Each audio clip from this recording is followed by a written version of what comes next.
sebab kita punya Tuhan yang baik, Tuhan yang setia, Tuhan yang selalu ada bersama dengan kita.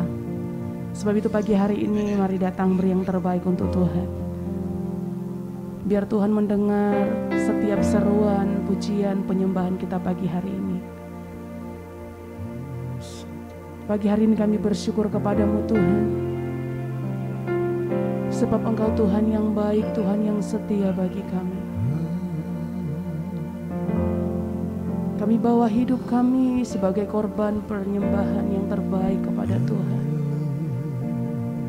Ini hidup kami, ini pujian kami Tuhan. Haleluya.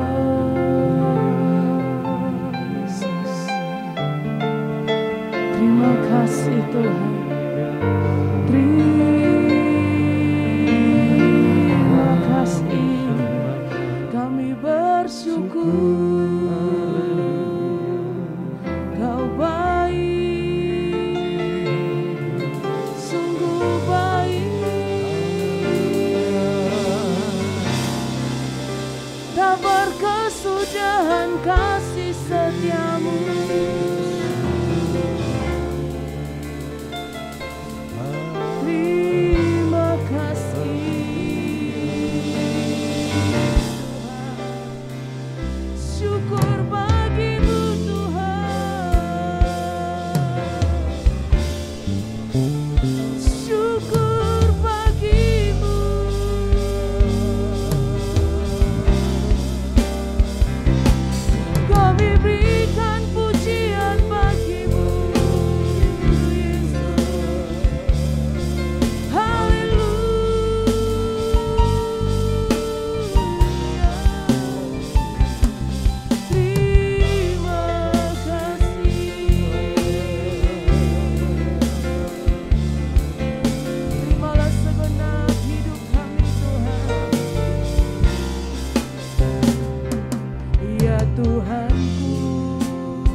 dan pengagungan kepadamu.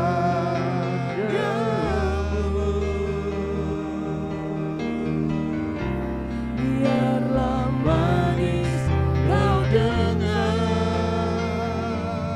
Tuhan, manis kau dengar, Tuhan,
Tuhan-Mu selalu yang terbaik.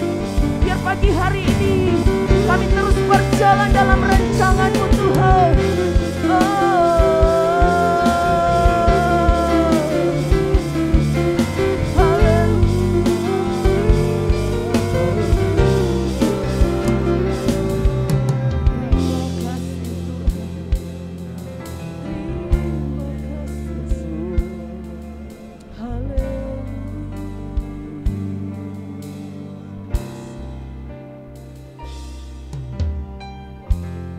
Kerinduanku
mulut kami mengaku Tuhan yang kami sembah, Tuhan yang sungguh baik, dan kebaikan demi kebaikan Tuhan sudah nyatakan dalam hidup kami. Dan biar pagi hari ini pujian, hormat, dan syukur kami berikan kepada Tuhan. Kita akan berdoa syafaat. Nanti dengan kasih Kristus, Bapak Pendeta Saimian akan berdoa. Kami bersyukur akan segala kebaikan Tuhan yang selalu Engkau setia hadirkan dalam hidup kami, Tuhan. Terima kasih Bapa. Engkau Allah yang begitu baik dalam hidup kami, hari-hari kami senantiasa disertai Tuhan, sebab Engkau adalah Allah Immanuel bagi setiap kami. Pagi hari ini kami datang kepada Tuhan. Biarlah hati kami terus pengharapan kami hanya kepada Yesus saja, sumber dari segala sesuatu yang membawa hidup kami semakin indah bersama dengan Tuhan. Berkatilah Tuhan orang-orang yang ada di sekitar kami. Berkati pemerintahan yang ada di negara kami di Indonesia ini. Berkati presiden, wakil presiden bersama seluruh jajaran kementerian yang ada. Berkati para pemimpin di setiap provinsi, gubernur, bupati, wali kota, akan sampai kecamatan, kelurahan, kepala desa. Tuhan campur tangan, dan biarlah Tuhan seluruh rakyat Indonesia boleh merasakan hari-hari pembangunan merata di segala bidang. Engkau memberkati juga hari-hari musim pandemi ini akan segera berakhir. Kalau beberapa hari yang lalu pemerintah sudah memutuskan untuk tidak lagi syarat PCR dan antigen dalam setiap perjalanan domestik di Indonesia ini. Tuhan, kami bersyukur. Ini menandakan bahwa hari-hari yang sulit, hari-hari penderitaan pandemi COVID-19 ini akan segera berakhir. Dan kami mau melihat Tuhan, damai-Mu, sejahtera-Mu, kekuatan-Mu atas seluruh rakyat Indonesia, atas bangsa kami ini Tuhan, sehingga kami boleh bebas kembali beraktivitas seperti semula. Kami boleh bernafas lega tanpa ditutup oleh masker ataupun keadaan situasi yang sulit. Kami mau melangkah dengan Tuhan. Kami melihat masa depan kami kembali cerah bersama dengan Tuhan. Berkati Tuhan setiap hamba-hamba-Mu dimanapun berada, baik di pelayanan, di kota, di desa, di lembah, di gunung. Dia Tuhan, Engkau Allah yang memelihara hidup mereka. Bersama seluruh jemaat Tuhan yang digembalakan, Engkau berkati Tuhan. Berkati tempat di mana kami berada juga Tuhan, tempat tinggal kami. Baik kami yang ada di kota Semarang, berkati Tuhan kesejahteraan kota ini. Engkau berkati bersama pemimpin kami, wali kota, dan seluruh jajaran SKPD yang ada. Berkati Tuhan, kami mau melihat kota Semarang juga bebas dari COVID-19 ini. Sehingga anak-anak Tuhan, hamba-hamba-Mu beserta seluruh jemaat Tuhan, penggembalaan yang ada, semuanya kembali normal. Dan kami boleh beraktivitas kembali dalam pelayanan bersama dengan Tuhan. Kami melihat ada perubahan perekonomian yang semakin indah, semakin maju di kota kami ini Tuhan. Oh Tuhan, Engkau berkati hamba-hamba-Mu, para pemimpin gereja yang ada. Penggembalaan kami Tuhan, Engkau campur tangan. Terima kasih Tuhan, kami bersyukur bahwa semua segala kebaikan kemurahan-Mu terjadi atas hidup kami. Terus Engkau melawat mereka yang sedang terpapar sakit, baik karena COVID-19 maupun sakit lainnya. Engkaulah sumber kesembuhan mereka Tuhan.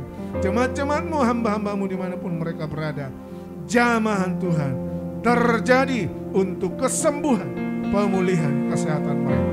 Mereka yang berduka karena ditinggal oleh orang yang dikasihi, Tuhanlah juga sumber penghiburan kekuatan mereka. Memulihkan hidup mereka dan boleh menerima kepergian orang yang dikasihi kembali ke rumah Bapa di sorga. Terima kasih Tuhan. Kami percaya hari ini hari yang penuh berkat Tuhan atas seluruh gereja-Mu, jemaat-jemaat Tuhan yang ada. Kami bersyukur buat hari ini, hari yang indah, dan kebenaran firman-Mu yang akan disampaikan. Engkau mengurapi, menguduskan juga Tuhan. Dalam nama Tuhan Yesus kami sudah berdoa. Haleluya. Amin. Amin, amin. Shalom Bapak Ibu Saudara, bersyukur kita boleh ada di hadirat Tuhan pada pagi ini mengawali minggu ini. Saya percaya bahwa setiap orang yang mencari Tuhan pasti akan berjumpa dan merasakan kasih kebaikan Tuhan. Mari terus setia. Apalagi hari-hari ini kita sedang mempersiapkan untuk kita melayani Tuhan secara pribadi melalui doa puasa yang akan dikerjakan mulai minggu depan. Mari kita persiapkan hidup kita. Sebelum kita masuk ke doa puasa, kita masih mengerjakan pembahasan dalam Deeper 2.0x. Kita sekarang sampai pada 2.6, yaitu penyembahan sebagai senjata. Bisa dibuka di buku Anda halaman 32. Penyembahan sebagai senjata. Ada spiritual realm, dunia spiritual yang kita harus mengerti berkaitan dengan hidup kita. Di dalam Ulangan 28 ayat 12, Tuhan akan membuka bagimu perbendaharaannya yang melimpah, yakni langit, untuk memberi hujan bagi tanahmu pada masanya dan memberkati segala pekerjaanmu, sehingga engkau memberi pinjaman kepada banyak bangsa, tetapi engkau sendiri tidak meminta pinjaman. Di sini ayat yang sangat indah dan diharapkan terjadi dalam hidup setiap anak Tuhan, karena Tuhan berjanji akan memberi hujan bagi tanah. Artinya ada berkat dari sorga, berkat dari Tuhan yang menurunkan hujan, bahkan akan memberkati segala pekerjaan. Tidak akan perlu meminjam, tidak perlu berhutang, tapi justru memberi kepada banyak bangsa. Ini kerinduan ya. Tuhan memberkati, Tuhan membuka langit untuk menurunkan hujan, memberkati hidup kita. Tetapi dalam bagian bawahnya, yaitu Ulangan 28 ayat 23, juga langit yang di atas kepalamu akan menjadi tembaga, dan tanah yang di bawah pun menjadi besi. Ini bicara soal kutuk. Jadi yang bagian atas itu bagian ayat-ayat yang mengingatkan tentang ada berkat. Ketika kita mentaati kehendak dan perintah Tuhan, Tuhan membuka langit dan memberkati. Tetapi di Ulangan 28 ayat 23 ini bagian kutuk. Ketika kita jauh dari Tuhan, ketika kita tidak mentaati Tuhan, tidak dekat dengan Tuhan, maka bahkan akan ada kutuk, langit menjadi tembaga. Artinya apa? Waduh, langitnya keras, panas, dan tidak ada hujan. Tanah pun menjadi besi, sangat keras, tidak bisa untuk menabur, nggak bisa untuk menanam. Jadi ternyata Tuhan bisa membuka berkat, tapi juga bisa mengizinkan kita mengalami semuanya tertutup. Bayangkan kalau sudah langitnya tertutup, langitnya jadi tembaga, tanahnya jadi besi. Ini bicara soal apapun usaha yang kau lakukan, apapun yang kau kerjakan, selalu mentok, selalu keras, selalu gagal. Engkau mencoba ke kiri gagal, mencoba ke kanan gagal, lakukan ini tidak berhasil, lakukan itu selalu ada kesialan terus menerus, saudara. Ya, bukannya berhasil, malah tidak berhasil terus, gagal terus. Tapi berbeda dengan yang pertama ini. Tuhan membuka langit, Tuhan menurunkan hujan. Apapun yang dikerjakan, baru kerja dikit berhasil, baru santai dikit ada tawaran baru, ada tawaran baru lagi, ada pembukaan baru lagi, ada channel baru lagi, terus mengalir terus. Jadi rupanya dalam hal rohani, Tuhan bisa mempengaruhi di dalam kehidupan kita, termasuk dalam berkat-berkat yang turun dalam hidup kita. Sekalipun kemarin kita sudah belajar tentang comeback from setback, engkau sudah berusaha berbalik, tapi kalau belum terbuka, jangan-jangan ada langit yang masih tertutup. Tuhan tentu ingin membuka langit itu, tapi kadang ada hal yang harus kita perhatikan dalam dunia rohani yang bisa mempengaruhi kita. Mari lihat dalam Efesus 6 ayat 12. Efesus 6 ayat 12.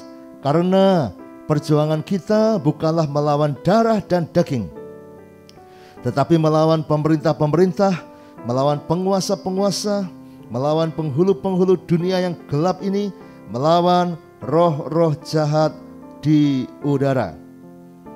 Nah, ini bicara Tuhan mau memberkati, tapi rupanya ada penghalang di langit kita.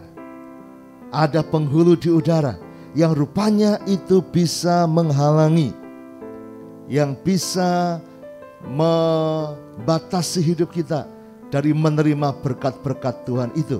Dan itu harus disingkirkan. Ya, ada berapa contoh di situ dalam Markus 5 ayat 13 sampai 15. Itu tentang orang yang kerasukan di Gerasa, orang gila yang di pekuburan, kemasukan legion, menakutkan, mengerikan. Saudara, hidupnya hanya menyakiti dirinya, hidupnya menjadi ancaman, orang takut dekat dengan dia.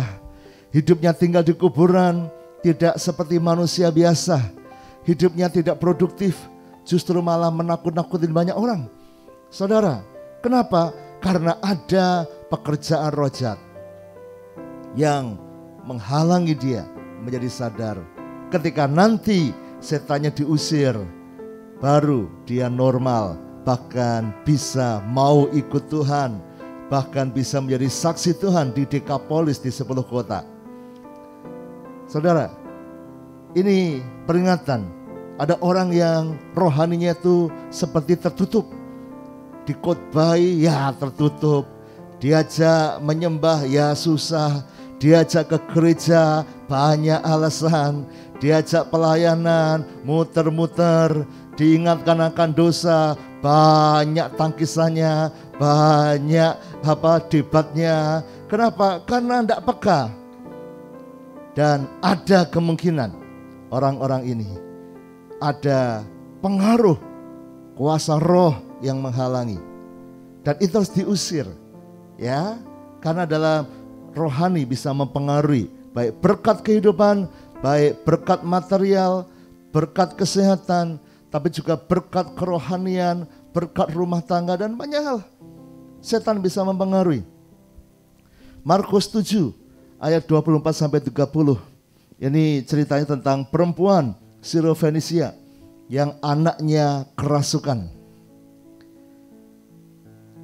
Anak masih kecil bisa kerasukan, bisa dipengaruhi kuasa gelap. Yang Lukas 4 ayat 33 sampai 36 ini ada orang kerasukan di rumah ibadat. Loh Pak Handoyo, apa enggak salah di rumah ibadat loh? Betul saudara. Ini bicara kisahnya waktu itu di rumah ibadat di Kapernaum, di tepi Danau Galilea, di Kapernaum. Dan ketika Yesus sedang mengajar di sana, ada orang yang kerasukan setan dan diusir oleh Yesus. Setannya segera lepas dan menjadi normal kembali. Bukannya setannya tinggal di situ, tetapi ada orang yang rupanya hidupnya dipengaruhi oleh kuasa setan. Sehingga ketika Yesus sedang mengajar di situ, setannya bermanifestasi. Apa urusanmu dengan aku? Ya, kata setan itu. Dan diusir keluar. Saudara, bahkan orang ini beribadah di rumah ibadah. Ini memang rumah ibadah Yahudi, ya. Tetapi setannya ngikut. Hidupnya terbuka dikuasai setan. Jadi saudara, hati-hati. Kita harus menjaga hidup kita untuk lepas dari segala pengaruh kuasa-kuasa gelap ini. Jadi kuasa gelap ini sungguh-sungguh bisa mempengaruhi, ya, sungguh-sungguh bisa mempengaruhi. Ini spiritual realm. Berikutnya ada kutipan dari C.S. Lewis. C.S. Lewis adalah seorang hamba Tuhan, tetapi juga penulis buku, penulis karangan yang sangat terkenal. Kalau Anda suka nonton film The Chronicles of Narnia, ya, film yang seperti buat anak-anak, Narnia, tapi sebenarnya itu dia buat versi Injil dalam bentuk fiksi. Ya, itu si C.S. Lewis ini. Ya, dia zamannya membuat karangan Injil dibentukkan dalam bentuk fiksi supaya orang bisa melihatnya sebagai dongeng, tapi sebenarnya intinya adalah pelajaran Alkitab. Ya, makanya kisah The Narnia itu ada kisah kebangkitan, ada kisah mujizat pertolongan, ada kuasa gelap perang dengan kuasa putih, kuasa dari kebaikan dan seterusnya. Tapi sebenarnya C.S. Lewis berkata ini pikirannya dari Alkitab. Memang dia seorang hamba Tuhan, tapi juga seniman. Nah, dia mengingatkan ini. There are two equal and opposite errors into which our fight can fall upon the devils. One is to disbelieve in their existence, the other is to believe and to feel an excessive and unhealthy interest in them. Jadi kira-kira intinya adalah ada dua kesalahan yang sama dan berlawanan, di mana pertarungan kita dengan iblis bisa jatuh, bisa kalah. Ada dua kubu yang kalau kita ada di salah satunya, maka kita pasti akan kalah melawan iblis. Salah satunya adalah tidak percaya pada kebenaran mereka, ya, disbelief in their existence, tidak percaya. Oh, enggak ada setan. Mana setan? Oh, ini hanya sakit biasa. Oh, ini hanya gagal biasa. Oh, ini hanya ini, enggak ada itu kutuk keturunan, enggak ada itu kuasa gelap, enggak ada itu. Ya, saudara, ini akan membuat Anda kalah, karena musuh akan dengan senang sekali, karena Anda tidak sadar bahwa Anda di dalam peperangan, ya, Anda sedang di dalam peperangan dan Anda merasa tidak, maka Anda akan digempur luar biasa tanpa Anda sadar. Ini kutub yang satu, tapi kutub yang sebaliknya, ayunan yang sebaliknya adalah yang lainnya adalah untuk percaya dan merasakan minat yang berlebihan dan tidak sehat pada mereka. Jadi sisi satunya yang juga akan membuat kita kalah adalah kalau percaya tapi terlalu lebay. Istilahnya begitu, saudara. Terlalu berlebihan, terlalu mengagungkan setan. Apa-apa ini setan, sampai ketakutan, sampai terlalu begitu paranoid atau menyamaratakan semua setan. Ini juga salah. Kenapa? Anda akan tertipu dan Anda akan sibuk perang sendiri, padahal tidak ada setan di situ. Ya, ada orang yang semuanya serba setan. Semuanya, wah, ini mendung gelap, ini setan. Wah, ini perutku sakit, ini setan. Padahal dia lupa makan, terlambat makan, asam lambungnya naik. Wah, ini tensiku tinggi, ini setan. Wah, tengking setan. Padahal gara-gara makan kambing, kurang istirahat, makan banyak kecap, banyak garam, tensinya naik. Wah, ini setan. Padahal gara-gara hidupnya yang salah, sehingga hidupnya tidak akan naik, tapi dia sibuk memerangi setan yang sebenarnya tidak sedang menyerang dia. Hanya pikirannya aja yang takut. Lalu gimana, Pak? Nah, jadi dua kutub ini Anda harus hati-hati. Yang satu menganggap setan tidak ada dan tidak berpengaruh, padahal ada pengaruhnya. Yang satu terlalu takut dengan setan atau terlalu membesar-besarkan setan dan lupa akan kuasa Tuhan. Hidupnya dipenuhi dengan ketakutan akan setan. Dua kutub ini akan membuat kita kalah. Jadi Anda harus waspada, sadar akan kuasa kegelapan, tetapi juga tetap percaya bahwa kuasa Tuhan lebih besar dari segala kuasa setan. Anda tetap harus punya pikiran yang logis ketika hal-hal itu bukan dari kekuatan setan, hanya dari penyebab alami, penyebab natural, maka Anda pun harus menghadapinya. Ya, COVID-19 jelas bukan setan karena virus. Jadi memang Anda bisa tengking sakit itu, saudara. Tetapi ini bukan karena setannya. Ya, saudara, Anda bisa pekerjaan di PHK bisa karena kesalahan Anda. Tapi memang bisa juga karena ada kuasa lain yang menunggangi. Jadi gimana? Ayo dekat Tuhan supaya Anda bisa membedakan. Tapi dua kutub ini sama-sama tidak efektif dalam menyerang iblis. Ya, karena ini Anda tertipu. Oke, lalu gimana Pak? Oke, lihat berikutnya. 2 Korintus 10 ayat 3-4. Supaya kita bisa menang atas pengaruh setan yang bisa saja mempengaruhi pekerjaanmu, kesehatanmu, rumah tanggamu, keluargamu, masa depanmu. Ya, bagaimana caranya? Maka Anda harus perhatikan ini. Ada senjata harus Anda pakai. Ada senjata peperangan.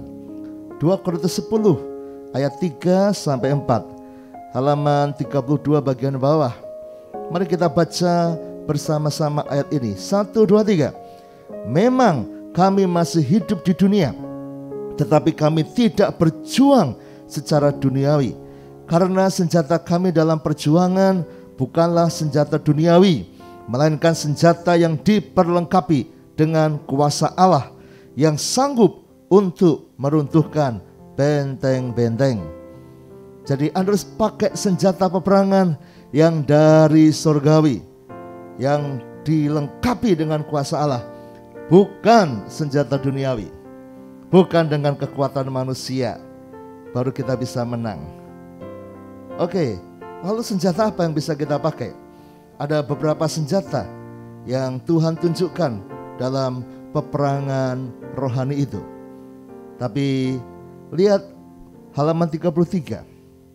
Ada salah satu senjata terhebat di gudang senjata kita yang bisa kita pakai untuk melawan kuasa gelap. Yaitu apa? Adalah penyembahan atau pujian kepada Tuhan. Di bagian yang kosong, salah satu senjata terhebat di gudang senjata kita adalah penyembahan atau pujian. Anda bisa tuliskan di situ. Ya, ada banyak hal yang bisa kita pakai, tapi yang sangat efektif untuk mengusir kuasa gelap yang mempengaruhi hidup kita adalah pujian, penyembahan. Mari kita lihat dalam 1 Samuel 16 ayat 14-16. Tetapi roh Tuhan telah mundur daripada Saul, dan sekarang ia diganggu oleh roh jahat yang daripada Tuhan. Lalu berkatalah hamba-hamba Saul kepadanya, ketahuilah, roh jahat yang daripada Allah mengganggu engkau. Baiklah Tuanku menitahkan hamba-hambamu yang di depanmu ini mencari seorang yang pandai main kecapi. Apabila roh jahat yang daripada Allah itu hinggap padamu, haruslah ia main kecapi, maka engkau merasa nyaman. Ayat berikutnya, ayat 23.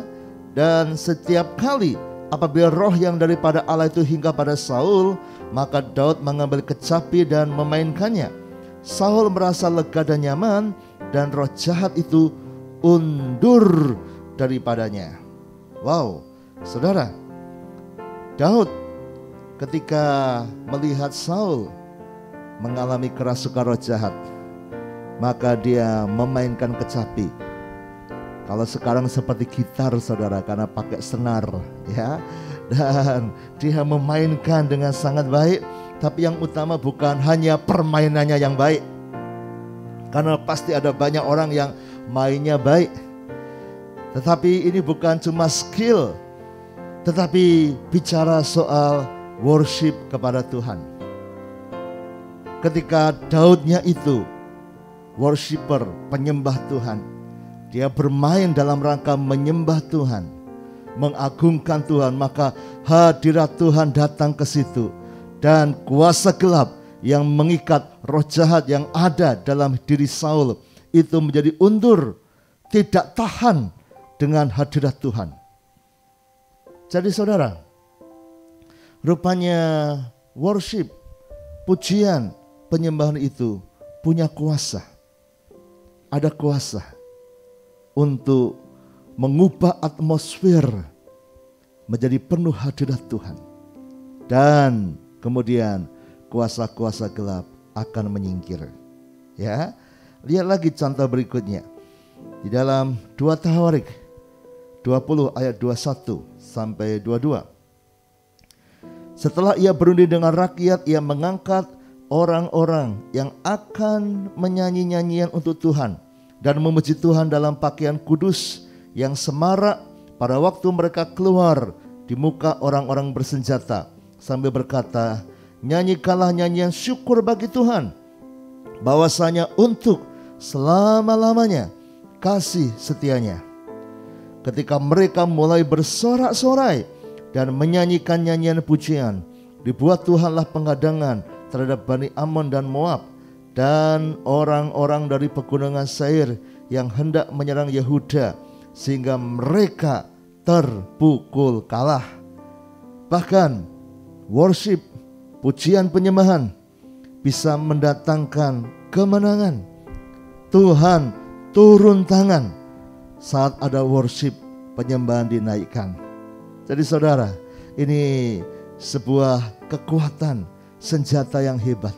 Ketika Anda di dalam kondisi terjepit seperti suku Yehuda, orang kerajaan Yehuda, saudara, mereka sedang akan diserang. Tapi ketika mereka menyanyikan nyanyian pujian untuk Tuhan, maka Tuhan menjamah, Tuhan bekerja. Tetap mereka tentara siap perang, tapi di depan para tentara yang maju perang dimulai dengan para penyembah. Jadi saudara, pujian penyembahan bisa mempengaruhi jalannya peperangan. Pujian penyembahan bisa mempengaruhi hidup kita. Pujian penyembahan bisa mempengaruhi kemenangan yang ada di depan kita, bisa mempengaruhi kesehatan hidup kita, bisa mempengaruhi berkat-berkat. Langit akan terbuka, atau Anda ada di dalam langit yang tembaga, yang keras, besi, tanah yang seperti besi yang keras, atau tanah yang gembur dan lembut karena ada perkenan Tuhan. Caranya bagaimana? Ada senjata yang bisa Anda pakai, yaitu menyembah Tuhan, worship kepada Tuhan. Lihat ayat Mazmur 8 ayat 2. Dari mulut bayi-bayi dan anak-anak yang menyusu telah kau letakkan dasar kekuatan karena lawanmu, untuk membungkamkan musuh dan pendendam. Mazmur 149 ayat 6. Biarlah pujian pengagungan Allah ada dalam kerongkongan mereka, dan pedang bermata dua di tangan mereka. Ada pedang untuk maju berperang, tetapi ada worship kepada Tuhan. Tentu bukan cuma worship saja lalu Anda tidak berperang. Enggak cuma worship saja, pujian penyembahan lalu Anda tidak mau bekerja. Anak yang sekolah hanya pujian penyembahan tapi tidak mau kerjakan tugas, enggak ngerjakan PR, tidak bersiap-siap untuk ujian, ya Anda tetap dapat nilai yang jelek. Ya, Anda kerja tidak baik, hanya memuji menyembah tapi tidak menangani pekerjaan dengan baik, yang tentu tidak bisa. Ayat ini mau berkata, ada pujian, pengagungan di kerongkongan, ada menyembah Tuhan, tetapi tangannya pegang pedang bermata dua. Tangannya siap maju dan berperang. Disitulah ada kemenangan. Tadi kisah orang-orang Yehuda tadi, pasukan bersenjata siap, tapi di depannya para pemuji dan penyembah. Saudara, pujian penyembahan adalah kekuatan untuk kita memenangkan peperangan rohani. Jadi bagaimana? Kembali ke tadi, ada orang yang tidak sadar ada kuasa gelap mengganggu hidupnya, padahal diganggu, sehingga rumah tangganya selalu bertengkar, rumah tangganya selalu ribut, ada dosa yang jatuh bangun, pengennya ada perselingkuhan, ada perceraian terus, ada yang diganggu dalam kesehatannya, sakit, sehat, sakit lagi, sehat sedikit, sakit lagi, miskin, gagal lagi, tapi tidak merasa. Tapi sisi yang lain, mengerti ada kuasa gelap, tapi kadang terlalu takut atau terlalu melebih-lebihkan, sehingga malah tidak efektif hidupnya. Terlalu takut, sibuk perang dengan setan, tapi tidak mengerjakan bagiannya yang seharusnya dikerjakan. Ya, orangnya, wah aku tensi tinggi, wow dalam nama Yesus setan pergi. Padahal harusnya selain berdoa, dia harus jaga makanan, dia olahraga, tapi tidak lakukan. Dalam nama Yesus kemiskinan pergi, tetapi dia tidak mau kerja dengan baik. Nah, ini kelompok yang kedua. Nah, Anda harus ada di tengah-tengah. Sadar akan setan bisa menyerang Anda, tetapi melawan tanpa dengan ketakutan. Senjata yang paling ampuh, salah satu adalah worship. Menyembah kepada Tuhan sampai hadirat Tuhan memenuhi hidupmu, memenuhi hidup Anda. Tuhan bisa menjamah. Tuhan bisa menjamah. Tuhan bisa menjamah. Saat pujian penyembahan dinaikkan, maka Anda akan melihat kuasa-kuasa gelap itu mulai lemah dalam hidup Anda. Jadi jangan berhenti menyembah Tuhan. Jangan berhenti menyembah Tuhan. Suatu kali dalam sebuah ibadah, kami sedang menyembah dan ada seorang yang datang, seorang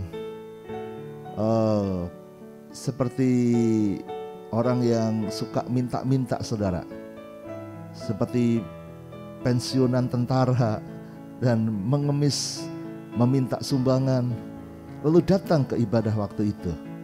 Ya, waktu gereja kami masih di Solo, saudara.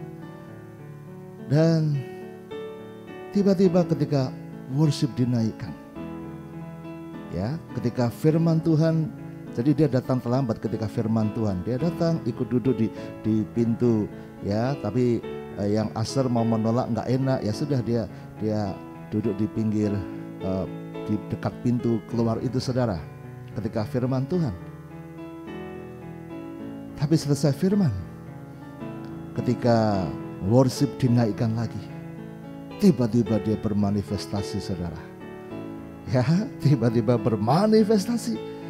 Tiba-tiba, waduh, makanya saudara, ini menunjukkan worship penyembahan itu kalau dilakukan dengan sungguh-sungguh, hadirat Tuhan akan memenuhi. Bahkan lebih dari saat khotbah. Ketika khotbah, ini penyampaian firman dan banyak orang yang pikirannya kalau tidak fokus dia akan kemana-mana, tidak siap untuk hadirat Tuhan. Tetapi ketika worship dinaikkan, kuasa itu bekerja. Dan orang yang datang bukan jemaat ini, tiba-tiba manifestasi, jatuh berkeleparan, saudara.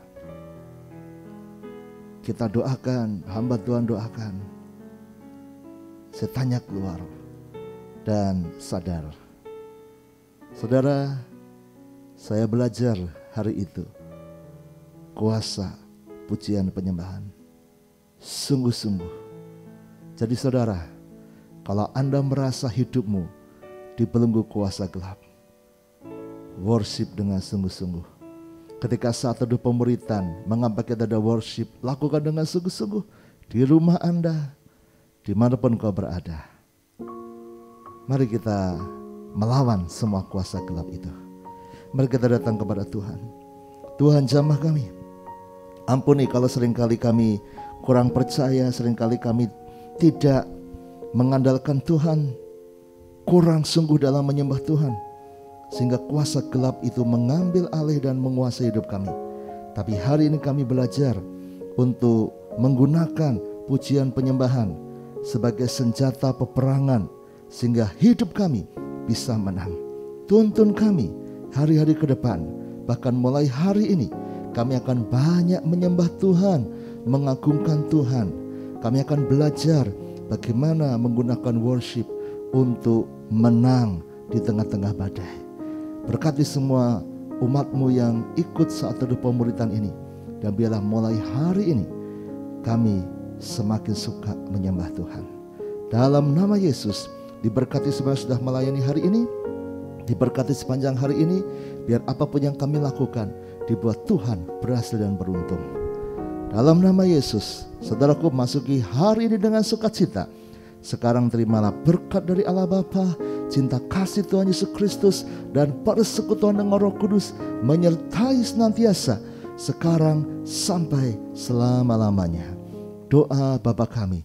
Bapa kami yang di surga, dikuduskanlah namamu, datanglah kerajaan-Mu, jadilah kehendak-Mu di bumi seperti di surga. Berikanlah kami pada hari ini makanan kami yang secukupnya, dan ampunilah kami akan kesalahan kami, seperti kami juga mengampuni orang yang bersalah kepada kami. Dan janganlah membawa kami ke dalam pencobaan, tetapi lepaskanlah kami daripada yang jahat. Karena Engkaulah yang mempunyai kerajaan dan kuasa dan kemuliaan sampai selama-lamanya. Amin. Selamat pagi, selamat memuji menyembah, hidup kita pasti menang. Tuhan memberkati.